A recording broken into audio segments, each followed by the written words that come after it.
En cyclisme, je vous propose de faire connaissance avec la nouvelle recrue de l'équipe des Girondins de Bordeaux. Il est marocain, son nom Ilyas Rabii, portrait signé Nicolas Morin et Bertrand Joucla-Parker.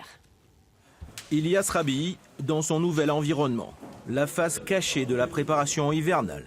Séance physique obligatoire avant le début de la saison, sous le regard attentif d'Alexis Guérin, coureur professionnel au club. Si tu regardes en bas, tu vas avoir tendance à tourner, à plier ton dos plutôt que descendre droit. Voilà. Des petits conseils que je vais pouvoir lui donner, c'est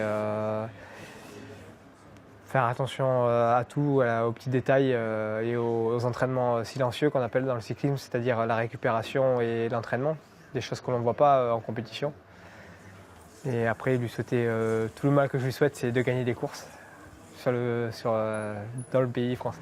Ilyas Rabii, 22 ans, membre de l'équipe nationale marocaine, champion arabe junior sur route, 3e également du contre-la-montre espoir, l'une des étoiles montantes du continent africain, recrue prometteuse donc pour les Girondins de Bordeaux.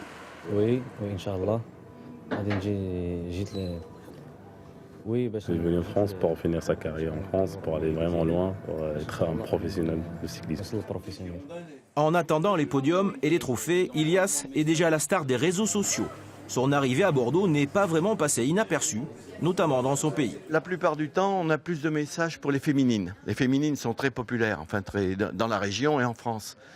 Mais c'est par rapport aux athlètes masculins, si vous voulez. Les féminines, c'est 2 ou 3 fois plus, la plupart du temps. Mais là, c'est plus de 50 000 personnes, je crois. Ilyas Rabii, aussi discret que déterminé à aller le plus loin possible. Le Marocain veut en effet écrire une page de l'histoire de son nouveau club et surtout celle de son pays.